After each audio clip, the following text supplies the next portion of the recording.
In this video, I'm going to go over linear equations with two variables, beginning of chapter 2 in our textbook. First thing I'd like to go over and like to bring our attention to is the graphing and more specifically the quadrants that any points or lines could wind up in. Quadrant 1 is over here to the right where both our x values and our y values are positive. Our origin dictates the center of the graph where the point of 0, 0 lies. The x-axis again is your horizontal, the y-axis is your vertical. In quadrant 2, your x values will take on negative values and your y values will take on positive values. Quadrant 3 are both negative, your x values will be negative, your y values will be negative. And in quadrant 4, your x values will be positive and your y values will be negative. So to graph the point 2, 5, you simply go over on your x-axis 2 spots, up on your y-axis 5 spots, as you can see by the red and the blue line, and your point would be this point right here, and we label that as 2, 5. The reason we label it that way, x comes before y, so that x coordinate is always listed first. All right, if we were to list these points, 2, 0, negative 4, 1, 2, 0 would be this spot right here. And I'm going to try and color code this. Negative 4, 1, negative 4, 1 would be right here. 0, negative 3, my x is 0, negative 3 would be right here. Negative 4, negative 2, so negative 4, negative 2 lies down here. 0, negative 2. 0, negative 2 would be right above 0, negative 3 in the blue here. And last but not least, negative 5, negative 5 would be over here in quadrant 3. And that's the basic shape that those points would take on. If I want to extend it a little bit further and determine whether or not an ordered pair is a solution, understand first that this equation over here, 2x minus 3y equals negative 12, that's something we call standard form. And standard form is a way of looking at a line where you have any number, we call it a, as a coefficient for your x variable, any number, in this case negative 3, as a coefficient for your y variable, and then that equation is equal to c, a constant, which in this case is negative 12. So if I wanted to determine whether or not 0, 4 was a solution to this equation, I simply plug in 0 for x and 4 for y, and I see if the solution works out. So I would do 2 times 0 minus 3 times 4, and 2 times 0 gives me 0. Negative 4 times 4 gives me 12. So 0 minus 12 gives me negative 12. So my solution checks out. So I would say yes, it is a solution. And that's an easy way to check if any point falls into a linear model. If I wanted to graph these points, I could simply plug in values for x or values for y and then work backwards to figure out what that other value of y would be. I only need 2 points for any line. In this case, I'm going to look at 3 points. So let me just first start by zooming in a little bit so we can see this a little bit better. So my first point, the x is equal to 0. So when x equals 0, I need to figure out what y is going to equal. So I'm going to plug in 0 for x, so 2 times 0 minus 3y is equal to negative 6. 2 times 0 gives me 0. So 0 minus 3y is equal to negative 6. Or I could just rewrite it as negative 3y equals negative 6. Divide both sides by negative 3. And y is equal to positive 2. So when x is 0, y is equal to positive 2. So I'm going to come over here. X is 0, y is 2, and that's my point right there. Do the same thing for the next point. when y is equal to -2, I now solve for x. So it's going to look like this. 2 times x minus 3 times -2 is equal to -6.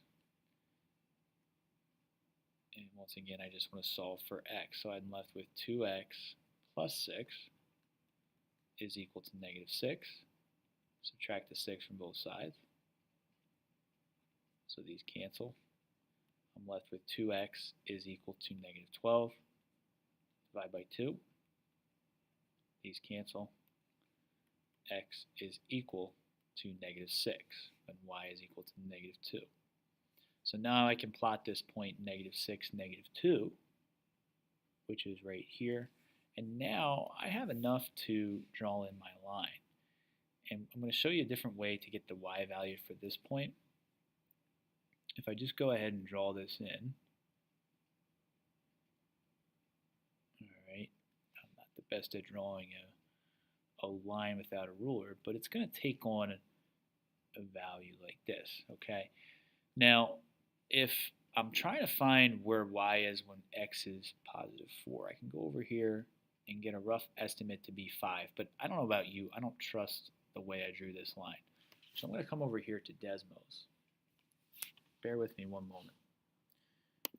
And Desmos is a graphing calculator. It's a really cool resource to use. And I'm just going to graph this line, and you'll see how I can come up with the line without doing any of this work.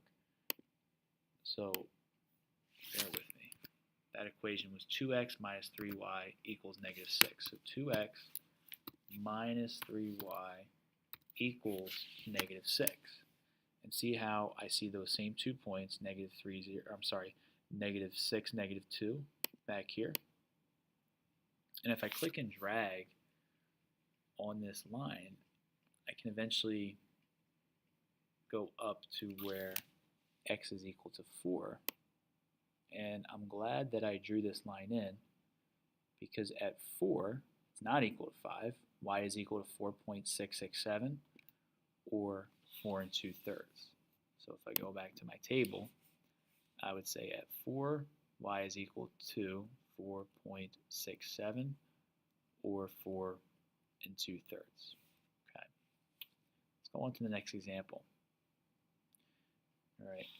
In this example, I see an equation in the form of slope-intercept.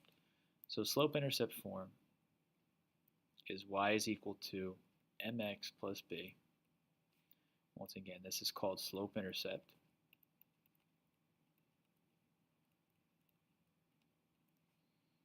And what this means is m is always my slope, and b is my y-intercept. In other words, where my line crosses the y-axis. Okay, so I could plug in for 0 for x, and I could figure out what that y-intercept is. And let's do that just for this case. If I plugged in 0, I'd get y is equal to 3 times 0 minus 2. This would cancel. And I can see that y is equal to -2. Now the pattern it's going to take on, anytime I plug in 0 here, I'm left with just this tail end. So that b, I always start there and plot that point right here in blue. And then for my next point, I could plug in for 2, and we'll do that in a minute. But let me look at the slope. In this case, my slope is 3. And the slope, as we'll learn in the next section, is the change in y over the change in x. In other words, how much does y increase as x increases by 1? Well, I could rewrite 3 as 3 over 1. So if I go from my blue dot up 3, 1, 2, 3, and then over to the right 1, my next point would be here, and I could follow that same pattern. Go up 3 over 1, go up 3 over 1, so on and so forth. And once again, I only need 2 points to draw my line. But this is what it would roughly, that's roughly the shape that it would take on. Okay. again, I could plug in for these values. Let's just say I plugged in, do this in green here, plug in 2. I get y is equal to 3 times 2 minus 2. This gives me 6 minus 2, which equals 4. So when x is 2, y is equal to 4. Now let's look for the pattern here instead of plugging in. As x goes up by 2, y is going up by 6. So if I go up by another 2 here, this should go up by another 6. And I would say 410 is also a point. All right. Likewise, I can go back to Desmos. Let's graph this and see, and just verify that what I drew here is correct. So we're going to go over here. I can try a new equation. This time I'm going to type in y is equal to 3x minus 2. And you'll see that same graph come up. See how it's much steeper because my slope here is 3 over 1, meaning as I increase x by 1, my y value goes up by 3. Here my slope looks like it is 2 over 3. As x increases by 3, my y goes up by 2. And I'll show you how we can break down this standard form into slope in the next section.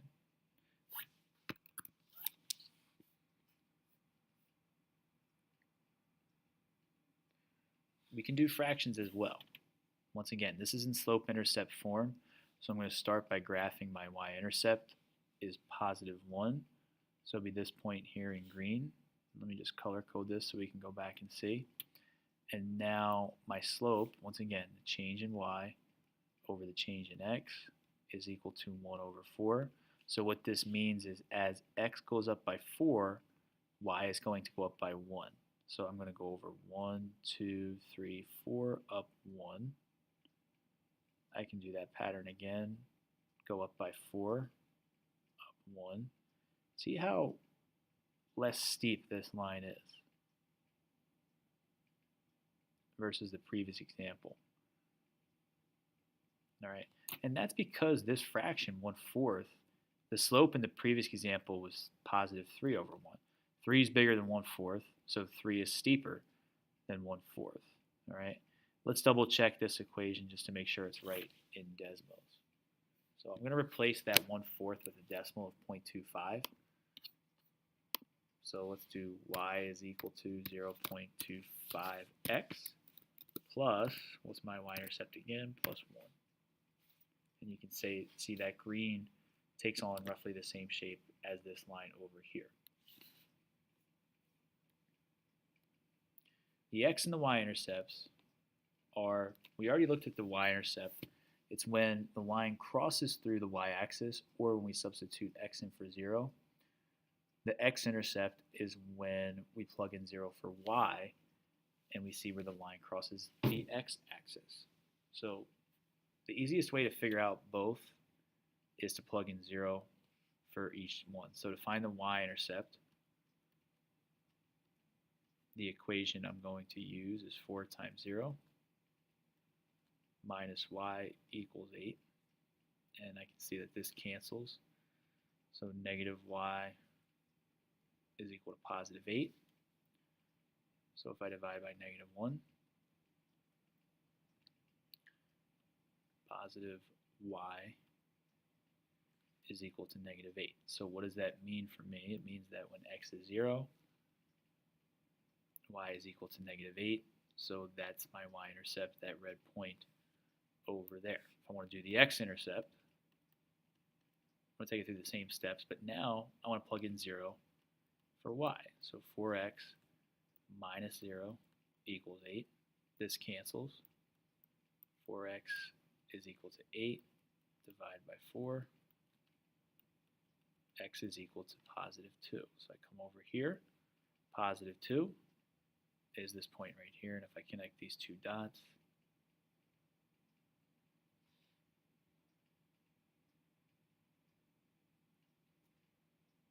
I have my line.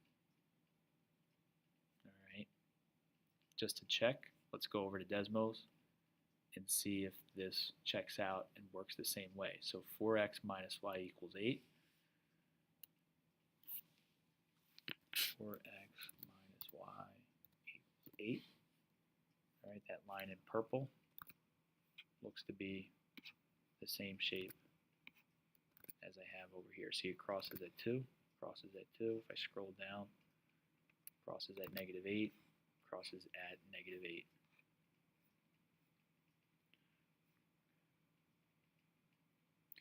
Let's find the y-intercepts of this one. All right, so once again, for y-intercept, I'm going to plug in 0 for x, so I get y is equal to -2 times 0 plus 3. This cancels. Y is equal to 3. So my y-intercept lines up on that blue point right there. My x-intercept, we're going to plug in 0 now for y, is equal to -x plus 3. Let's bring the 3 over to this side, right? These cancel. I get -3 is equal to -2x divided by -2x. These cancel. X is equal to 3 over 2. So on my graph, I want to go somewhere between 1 and 2, roughly right about here. And then I can draw my line. Oh, that wasn't good. I'm going to try that one again.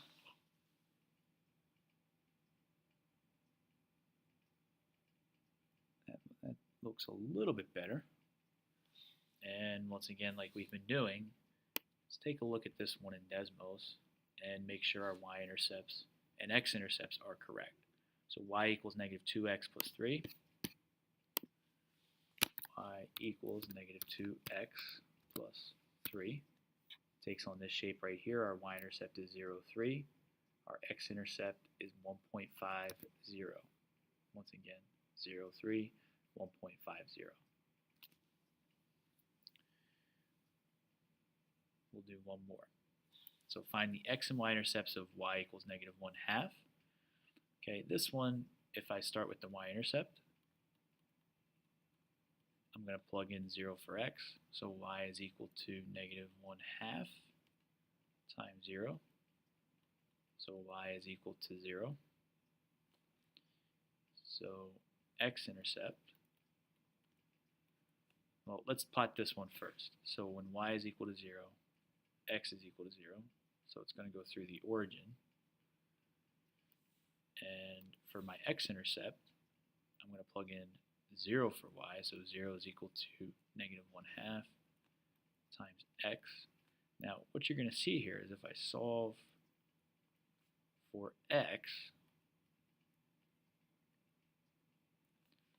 right, this will all cancel.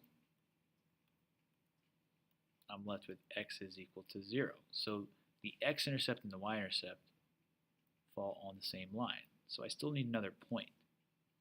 What I would do is I would look at my slope, and my slope is -1/2. Right? And really, if I wanted to rewrite this equation to be y is equal to -1/2 x plus 0, going back to slope-intercept form, that 0 is my y-intercept, which makes sense. It's right here. Now, if I go down -1, in other words, every time x goes up by 2, so if I go up by 2, y is going to go down by 1. I go up by 2, y goes down by 1. I go up by 2, y goes down by 1. And if I connect my dots,